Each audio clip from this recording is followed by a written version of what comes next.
would love to just welcome everyone to tonight's Citizens Climate University. It's a weekly webinar program of Citizens Climate Lobbies that provides CCL supporters like you and I with access to in-depth training opportunities on topics relating to climate change and effective climate advocacy. I'm your host, Brett Cease, and tonight's topic is specifically on online group organizing tools. We're going to join a couple of leaders and have the chance to explore some impactful and empowering tools like Slack, Google Drive, and Evernote that CCL groups have been using to help manage their chapter's communications effectively and organize information. With us as well is the wonderful Rebecca Ratliff. Rebecca got involved with CCL back in 2007 and discovered her love for political involvement and has worked for many years operations at a startup. And through that workplace has discovered the power of Slack, and especially being able to connect people that aren't working in the same office place to really be more focused, more productive, and more communicative while minimizing on email all at the same time. Imagine that. So thank you for joining us, Rebecca. The wonderful Dr. Will Musser. Will is a climate advocate and a full-time volunteer after receiving his doctorate in clinical psychology. He's a former financial advisor and has a background in residential solar, but now his current happy role is that of playing full-time father, taking care of his kids, and being devoted to this cause. Thank you so much for joining us tonight, Will. And as well as those two, we also were able to consult with and work with the wonderful John Gage of CCL's New Hampshire groups, co-state coordinator and South Central group leader for New Hampshire. And his wisdom will be a part of our experience with Google Drive discussion tonight. So before we get going, I always love highlighting if we've done our job well. These are the 3 learning goals that we are hoping everyone walks away with tonight. Really the benefits of concerning additional online organizing tools for your group, the chance to really walk through the basics on how to get them set up and get started for your own chapter, and really the chance to also review some of the important considerations with CCL's data privacy policies and how to really manage that on the local level with tools outside of community with your group. All right, so let's get into a really important consideration with any of these platforms, and that is data security.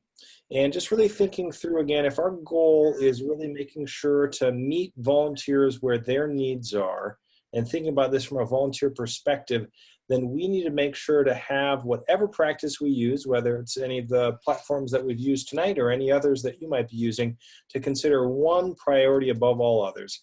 And that is that any personal identifiable information, so email addresses, phone numbers, home addresses, meeting minutes that you've had with your members of Congress, anything like that, that we've gotten from CCL volunteers or CCL activities shouldn't be uploaded on online in the cloud or anywhere else, even if it's restricted anywhere. And just to really review why, there's a way of really thinking about this from 3 levels of data. So legally, we have, like any organization has, a specific data security policy. And our lawyers would like us to follow that and have signed off, and our insurance depends on that and all of that. But also, I think even more importantly, thinking through this from the volunteer perspective, if you were new to an organization, we want to make sure to have that same expectation with our use with our organization as well. And so to do that, we really want to highlight and help you understand 3 levels of data: restricted data, confidential or private data, and public data. Restricted data is what we've just talked about, personally identifiable information. None of that, because it's our most sensitive data, should be uploaded to a cloud, to a program, to an application. We don't have volunteers' permission to do that. You're welcome to use it in community. There's many resources, on our roster editor, for example, where we give sufficient permission, but we don't want to have that be available on the cloud. Below that is what's considered confidential private information by CCL. So that is anything that we've talked about tonight, the collaborative planning that can be done, with Slack or with Evernote or any of these other tools. You just want to be really sure to still restrict that to people that are involved or privy to the process and not have that be out in the public without some level of privacy attached to that still. And then lastly is public data, and that's what's already on Community. All training and resources pages on Community are publicly accessible. You don't need to have a login to even see them.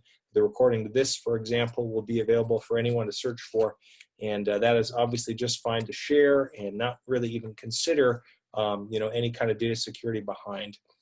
The other thing to also highlight with security measures is, regardless of whether you're doing this kind of work on online organizing tools or, just with your own work locally, with the roster or with some of the other CCL tools, really stay current with your own software updates and with your local computers. Make sure they're password protected, that you delete downloads that you have that personal identifiable information after you use them. And even consider, things like two-factor authentication, especially when you're using public Wi-Fi for connections. All of those are really key considerations to use. We have some additional resources in the speaker notes for those. What I did want to highlight is that CCL groups have found a lot of success in using Google services and applications. And you can see there's quite a few of them. You, by all means, don't need to dabble in any more than what you might find useful. Many people are familiar with Gmail, of course. Google Calendar is also an essential service for a lot of groups. Google Docs, Google Sheets, Google Slides. All of these, though, you want to make sure to continue to use that same data security.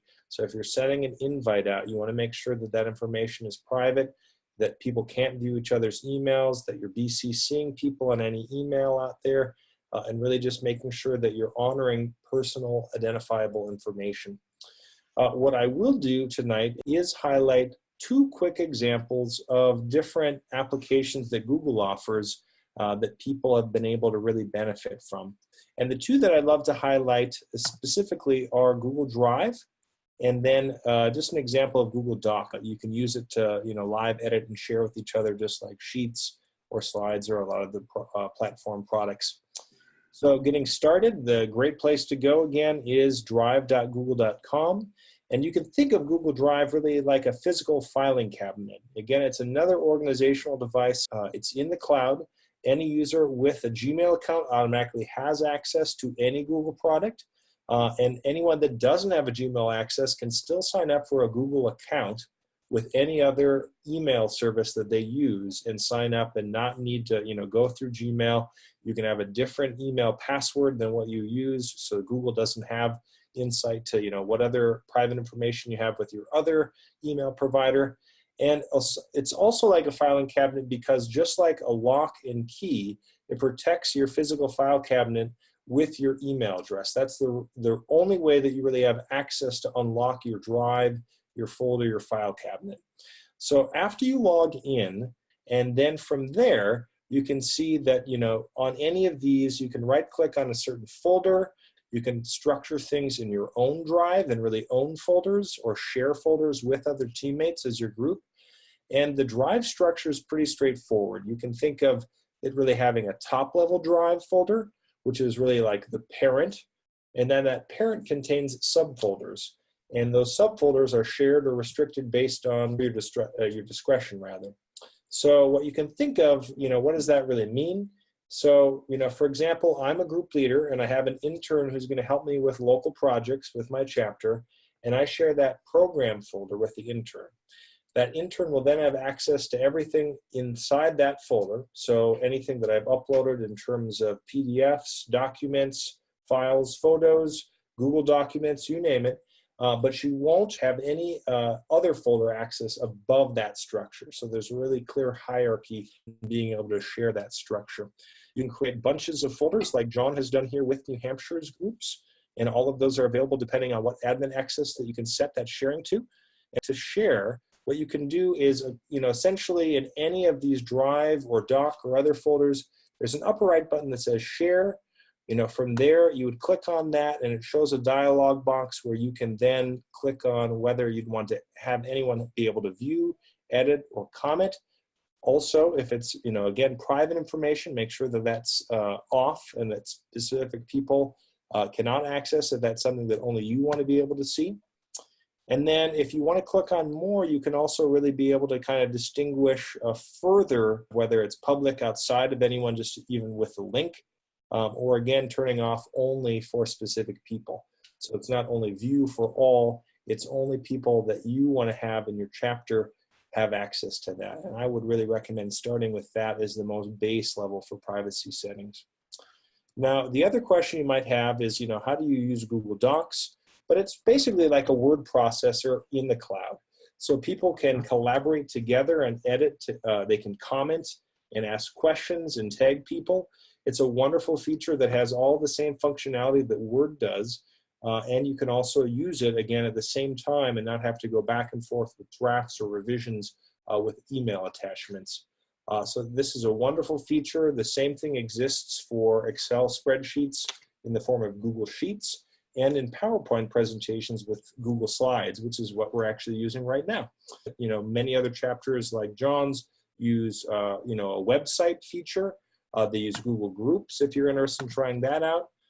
And you're also kind of able to put it all together and be able to kind of have a full product suite of examples in using Google for your local outreach. So I'll pass it to you, Rebecca, to take us through the next module, which will be really highlighting the power of Slack. Yeah, so I want to talk today about really how important a digital meeting space is for CCL chapters. So just real quickly, defining a digital meeting space is somewhere that members who opt in can get together and chat, share ideas, etc. throughout the month between the monthly meetings. And there are various platforms for this, but the best one I have found is Slack, and we've had a lot of success with that with our chapter. So I'm hoping that we can learn the importance and value of digital meeting spaces for chapters, large and small. I'm hoping you can understand the ways that Slack can replace most emails for regular communication. And you're going to do this using both direct messages and public channels. You'll learn the basics of how to set up and navigate Slack, and you'll learn how to create channels that are ideal for your chapter's work. So the benefits of using Slack for your digital meeting space are that it allows all members a way to stay engaged throughout the month between meetings. If you are mostly communicating over emails right now, you are likely leaving out a lot of members, especially newer ones. It reduces reliance on those emails. We are all inundated with way too many emails nowadays. All members can see what others are working on, which is really good for boosting morale. Members can readily give praise to others for small wins, such as getting an LTE published or getting a business endorsement. When it's necessary to quickly mobilize, Slack makes it easy for everyone to be involved and jump in. This happened when we were working on passing the municipal resolution in Chicago, and we found out it was probably going to happen, and we had to mobilize really quickly. And probably one of the biggest benefits is younger people love it. It really helps to drive millennial and Gen Z participation within chapters, which may be something that your chapter may or may not need. But I don't want that to scare off anyone who is maybe not in either of those generations. In our Chicago chapters, we have people of all ages who have really embraced and used Slack, and they found it really beneficial.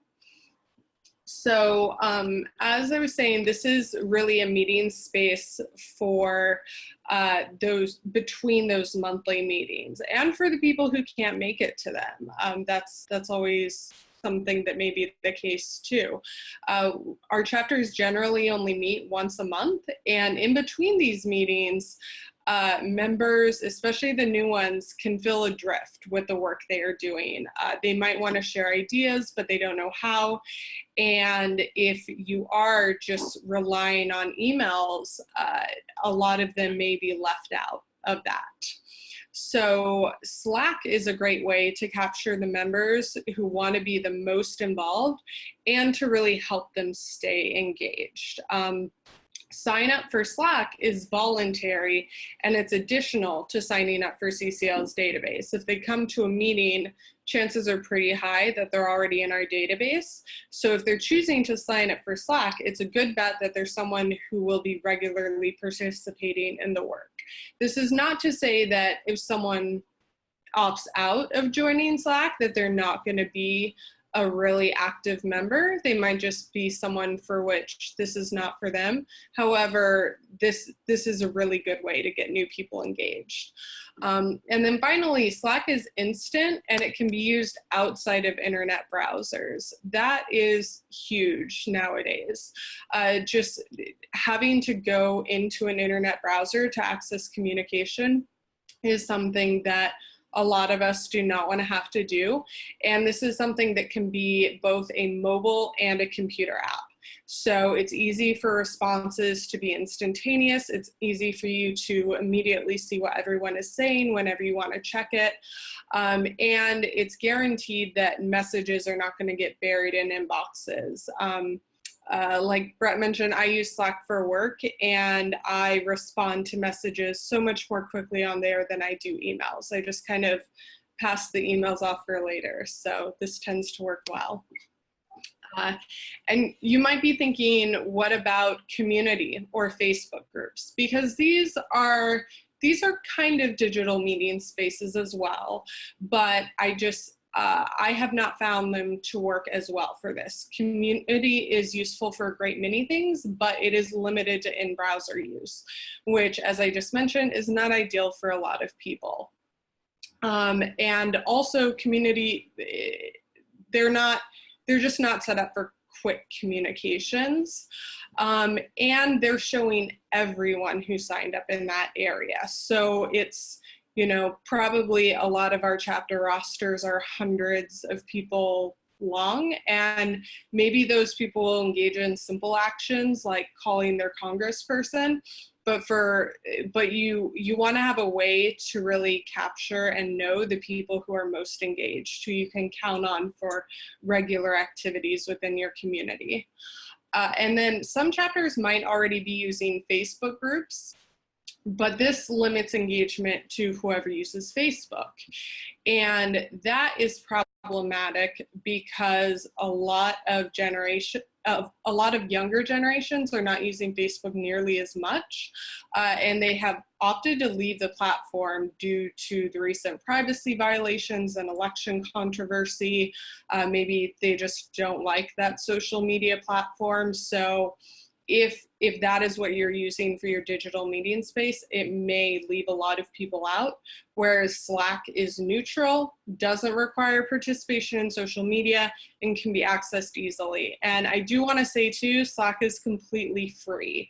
They have paid options. No one needs those paid options. With my work, we don't even use paid options, and we're a decent sized company now. So no one will ever have to pay for this. So really, let's talk about cutting down on those emails. Currently, I think for most chapters, our communication is done over email when we're doing anything outside of the meetings. And as I said before, this can be problematic because only a few members are included.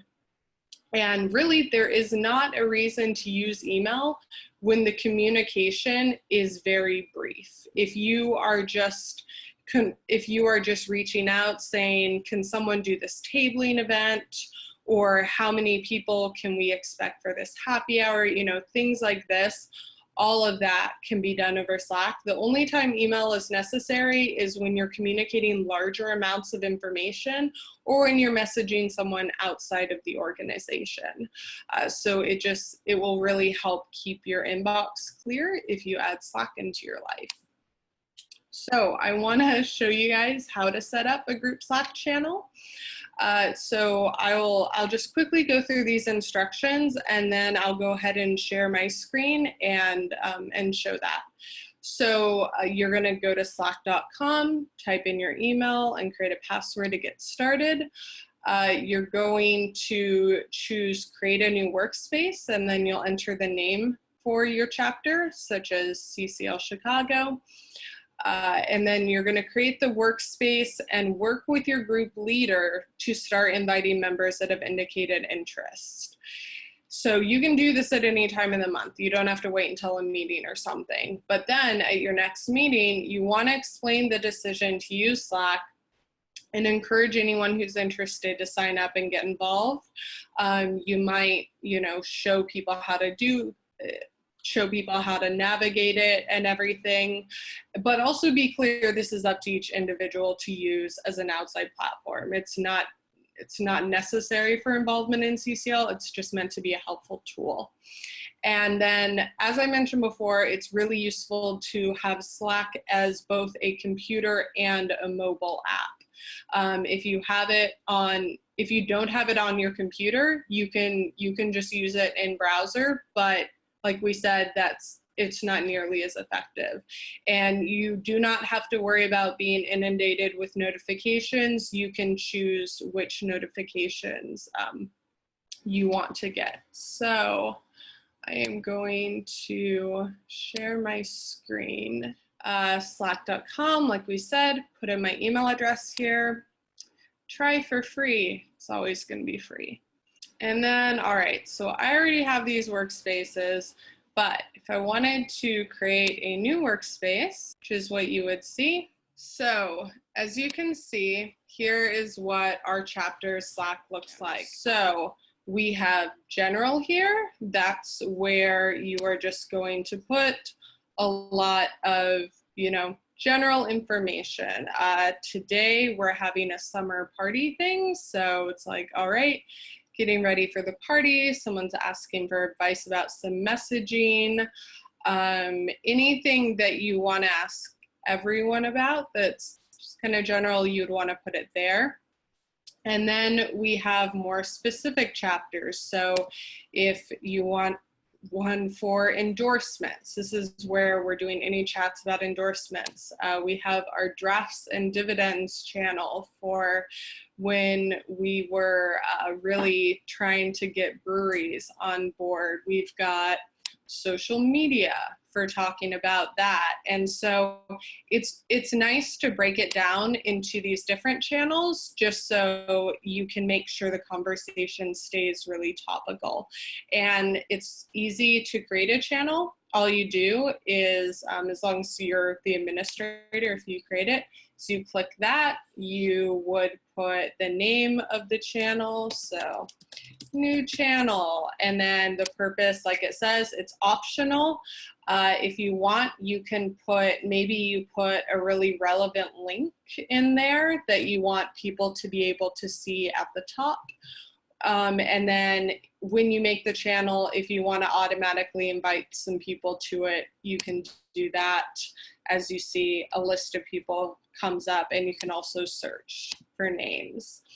And then I also want to talk about how direct messages work here. So you can see I have several people who I've direct messaged in the past here, so they still show up in my list. And then I have groups of people. So if you want to direct message a new person, once again, open a direct message. Maybe I want to do Tony, and I would just click on him and I'd say go. Or if I want to include a group of several people in it, then I can say go. So that is how it makes it so you don't have to create all these email chains for different conversations with different people. Of course, if you're speaking with someone outside of your organization, then you're going to need to do that. But overall, it's pretty easy to just use Slack for most communication. Yeah, so as I was saying, for this next slide, with creating channels, really the beauty of Slack lies in being able to set up multiple channels and to have all those different DM conversations. So yeah, you can also create private channels. I didn't really talk too much about that, but if you look to this screenshot on the left, we've got a couple there where it's congressional outreach. Our steering committee is a private one too, and it's basically where those require an invite. So with a lot of the channels, people can just search for them and add themselves to them, but there are a couple where you might want to limit it to certain members. And also, if you are someone who is thinking, okay, I think I'd like to use Slack, but I don't want to be seeing all these notifications. I'm really just interested in maybe endorsements in general and letters to the editor. You can make it so that's all you see. You don't have to be on every channel, or you can opt in to all of the public ones. It's really up to you. Kind of the way we think of Slack plus community is community has a ton of resources, and it's essential for getting CCL literature, logging field reports, making presentations, watching trainings, all of the great stuff that community gives us. But for real-time quick communication, the digital meeting space that Slack provides, like I said, I haven't found anything better than it. So I really do think that Slack can help you grow your chapter. It can make it more engaged, and it allows everyone to share their ideas and be more looped into what's happening. That's what we found with our Chicago chapters, and I'm hoping that if others choose to adopt this, that they'll see similar results. And Slack can even be used to communicate between chapters. All you would need is an invite. So if you are looking to, help out a chapter that is working on growing, or collaborate with businesses or something like that, you can use it for that. Thank you, Rebecca, for that outstanding and well-honed presentation. All right, thank you, Brett. Thanks to everyone for being here. I'm going to go through a quick kind of overview, 30,000 foot of Evernote, and really what it does, how it's helpful. But I invite anyone with specific questions to please either type them in the chat or follow up with me afterwards. So Evernote, I discovered Evernote in 2012 and have been a user of the program since then. It's, as you see by the logo there about the elephant, it really, I feel it's like an extension of your brain and your memory, and basically allows you to archive or clip, save many different types of things, whether it be electronic data or notes, attachments, web pages, emails, reminders. It's basically like a big digital scrapbook that you can organize according to your own kind of hierarchy and things like that. So let me just show you what I mean by some of these things. You organize these various notes, and it's kind of like a neural network. My background in psychology of trying to organize things in your brain to remember where certain things are, who said what or who wrote what. So I think the easiest thing to do is to kind of show you some of the basic terminology of notebooks, notes, stacks, tags, and then also links and things like that. So yeah, Evernote allows you to take notes, web pages, and kind of clip and write things, either typing or scanning, and things like that. This is Evernote for Windows. On my PC, you can get Evernote, the app, for your other devices, your iPhone, iPad, and it syncs across all of those devices basically, so that if you're connected to the internet, you can view your notes that you've saved because it's cloud-based. Or if you don't want the PC for Windows, you can also have it Evernote as being web-based through a browser, whether Google Chrome or whatever. But basically, you can organize, like a note is just anything that you kind of, that's the basic thing, is creating content, whether you type something up, like I just typed up the outline for my presentation today, basically like this. And so it's just like an editor, Word kind of editor. Or what you can also do in creating a note is add attachments like other files, PDFs. Also can attach files from Google Drive. So let me just show, kind of like this is from, it'll import whatever that file is, like a PNG or JPEG, a picture, and you can save that file and it will automatically kind of put a default title. But then you save these notes in terms of organizing in a notebook. So a notebook can be basically anything that you created. Like I have a sustainability notebook just for very broad kind of things, but then more appropriate, I've got a CCL tabling resources notebook for all the things in my prior chapter, because I haven't been to the Portland one yet, but things that would be helpful for tabling, whether they be handouts, like a PDF. And so, rather than having to go to the community webpage to find something, you can just, I can clip it or save it in that specific, and put all these different notes and organize it. And you can put tags. Tags are basically, I guess, like hashtags, other additional descriptors that you can use.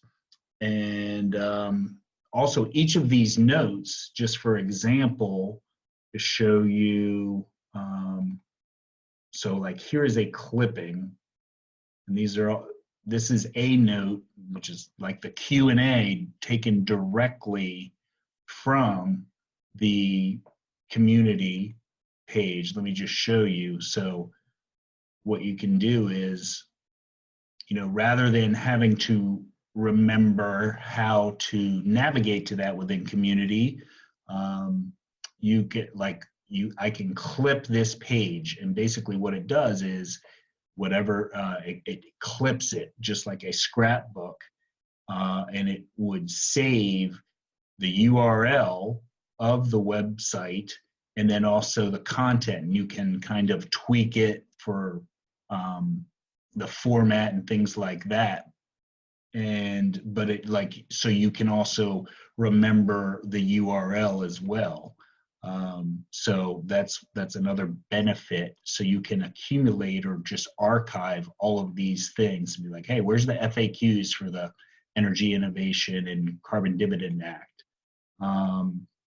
So the other things is that you can also create stacks of notebooks. So to give you an example, I've got one big sustainability notebook stack. So with different notebooks on other sustainability projects kind of that I'm involved in, and just, it's up to organizing for me. But another benefit of Evernote is you can share these notes through various means. I could email, send a copy. So like earlier today, I had to email something to Brett, and you can type whomever's email address and it will send that note. Or if you want, you can share the entire notebook with an individual person, so that somebody else with Evernote can also have access to that entire notebook with all those different notes. So that's also another benefit, is people can collaborate and edit and manipulate and things like that, or add or subtract. What you can also do is this whole notebook that I have on, in my Evernote here, there is a public URL so that you all, or anybody, that you share that link with, will actually be able to go to that link and get access to the entire notebook or all of those notes. So you can click through the PDFs. So within your chapter or group, you could effectively kind of share all the customized resources for, say, tabling or whatever, for writing letters to the editor, things like that. You could share that amongst your smaller groups or within your chapter, because everybody can access it through the web, basically, the browser. So that's another feature. So the basic Evernote is free, but you can I have the Evernote Premium. I think after a year or two of using it, I upgraded, get the Evernote Premium that way. This is now saying $7.99 a month, but I get it for about $50, and it's worth it. If you want to share publicly, like an entire notebook, I believe you need to have the premium version. Oh, just another real quick thing to show you. With the premium version, you can actually turn your notes into presentations themselves. So you just click it does like a whole online kind of conversion or formatting into a presentation. All these URLs will be in the speaker's notes, but if I had Evernote back in graduate school, it would have made it much more pleasant, basically, for organizing just various number of things. And the search function is very, very, powerful and precise. And there's different modifiers, or their syntax, and I put the link of kind of that explains it. If you want to see like a brief instructional guide about what you need to type in to search by title, by date, tag, things like that. And we'll make sure to put that on the slide here for those listening in later that aren't on live. But Will, thank you so much for taking the time to walk us through this really powerful application, an extension of keeping ourselves organized and helping to communicate efficiently. And with that, again, we've also highlighted that Will and Rebecca are available for any offline questions for Slack or Evernote. You can always ask me anything and I can connect you, and the forums URL is here. All of those are in the chat as well. And we just want to thank all of you for making the time to join us tonight. These are all really high-powered tools that a lot of chapters have found success with. We hope that you have fun experimenting with them, and we look forward to hearing about your adventures in becoming more effective with online organizing tools after tonight's webinar. Have a wonderful night. Thank you so much again for being here. Thank you for listening to this episode of Citizens Climate Lobby's training program. You can tune into more episodes anywhere podcasts are available. Inspired by what you heard today? Join Citizens Climate Lobby to advocate for bipartisan climate solutions. Go to community.citizensclimate.org to find more trainings, resources, your local chapter, national action teams, discussion forums, and more. Be sure to like our Facebook page and follow us on Twitter and Instagram @CitizensClimate. We also invite all of our listeners to subscribe to our YouTube channel for more inspiration. And together, we are creating the political will for a livable world.